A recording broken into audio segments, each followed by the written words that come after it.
Arthur, Merlin, and Lancelot sat down at the table inside the pub. "So, good sir, I still do not know your name." Lancelot said questioningly. Arthur smiled and said, "I am King Arthur Pendragon. This is my trusted friend and advisor, Merlin. We are on a quest to rebuild my father's kingdom by the will of another ally of ours who has shown us a new way of governing over the people."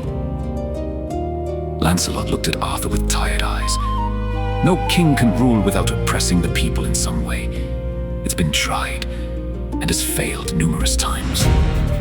Arthur looked at him with that dreamer's eyes that chase after hope. "True, but I have an idea that may cause it to be different.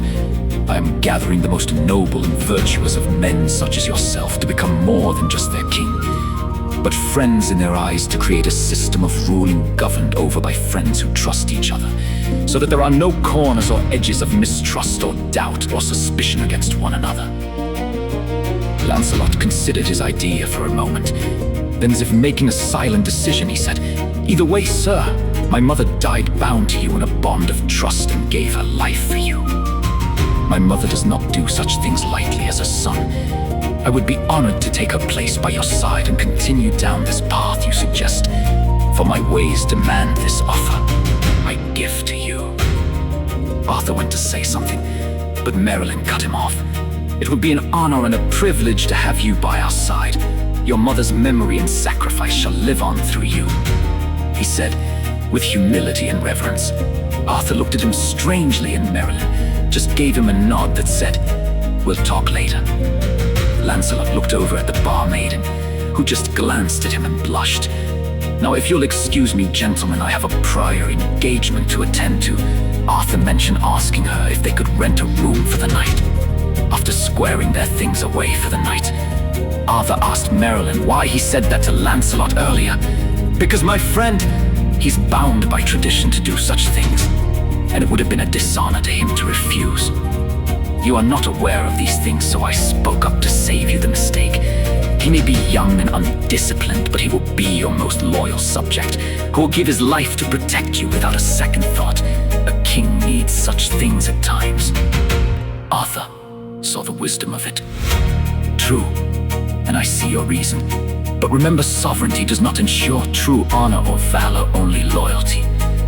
If he is to represent the very definition of such things, then I cannot allow my nobility to impede upon his virtue." Just then, the door swung open and a thin, noble-looking man with long black hair walked in. He held up his hand and said, "Do not be afraid. I come by the will of the Most High." He said, "He has a pale complexion about him," and he walked almost as if gliding across the floor. "I heard your conversation. You are a most noble and empathic man to be a king. Your concern for the young man's principles over your own sovereignty is a rare trait among kings." He sat down, and Merlin felt a chill of death about him. There was like a cloak of darkness that wrapped around his presence. Merlin said, "What is your name, good sir? And what say the King of the Light?" The man seemed to recoil at the mention of the word light. "I am Azazel, Lord of Darkness, King of the Dampire," he said, with a regal short bow. "I have come to bring you some advice from the Most High. He's glad to see your approach to this task of yours, and has suggested that once you gather them together, that you embark upon a quest to strengthen your bond as friends." Merlin twisted his beard in his fingers and thought, that is a good idea. What quest does His Highness suggest?" Azazel smiled, with just a bit of a grin in the corner of his mouth. "A quest for the Holy Grail. It is the last thing that the Son of the Most High drank from upon his death, and it has not been seen since legend says that a hand appeared at the moment of his son's death and dipped it into his blood, then took the cup back up into heaven. However, no angel that walked the earth at that time survived the moment of his son's death. From what I've heard, every angel across the world suddenly died, bleeding profusely from a wound on their abdomen, and then died there on the spot. Arthur was shocked at this revelation. But angels do not bleed. I fought beside them. Azazel looked in disbelief. I know, being an angel myself, the concept is just unthinkable, but nonetheless true. If this cup holds such power, containing the raw, vengeful wrath of his father, then it must be found and kept safe from falling into the wrong hands. Merilyn thought for a moment. So you see, Arthur's kingdom, being built by those who align to the righteous virtues, is the perfect guardians for such a relic. Azazel looked at Merilyn and nodded in response. Arthur said, "We shall speak about this with our colleague, as our decision together decides our course of action. How shall we reach you with our answer?" Azazel simply said, "Just speak into the night, it is my dominion, I shall hear you." As he said these words, he disappeared into the wisps of the night. Merilyn looked at Arthur. "Do you trust him?" He asked apprehensively. Anyone can say they were sent by someone, but his idea puts us on the path that the Most High outlined. Merilyn protested. "But he's a dampire, don't you know what they are? And he's their king. I've heard tales of this man spoken in hushed tones. How do we know this grail exists?" Arthur looked at him and simply said, "By having faith." Lancelot came in much later, looking well worn out by his gratitude from the barmaid. Merilyn was still up, staring out the window, stroking his beard in deep thought. "Well, I'm glad you waited up and left the candle burning for me. What vexes thee?" He said. Merilyn simply told him, "We had a visitor tonight, the Lord of the Dampires by the name of Azazel."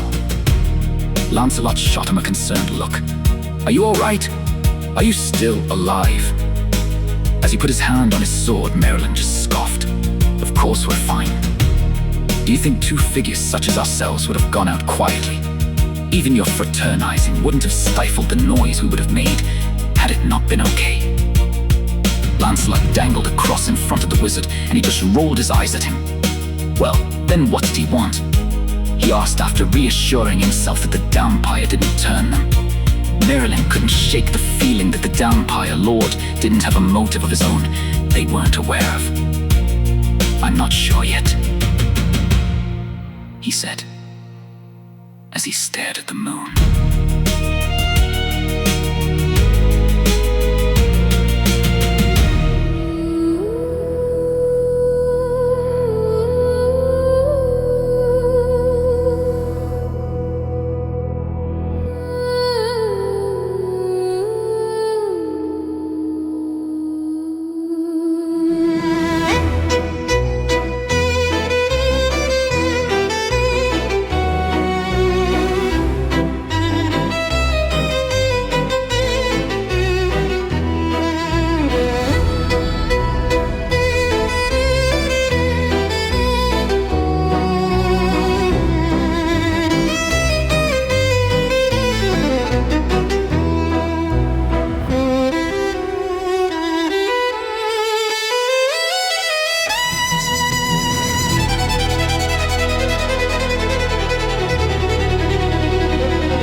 Paralisa davanti, Elex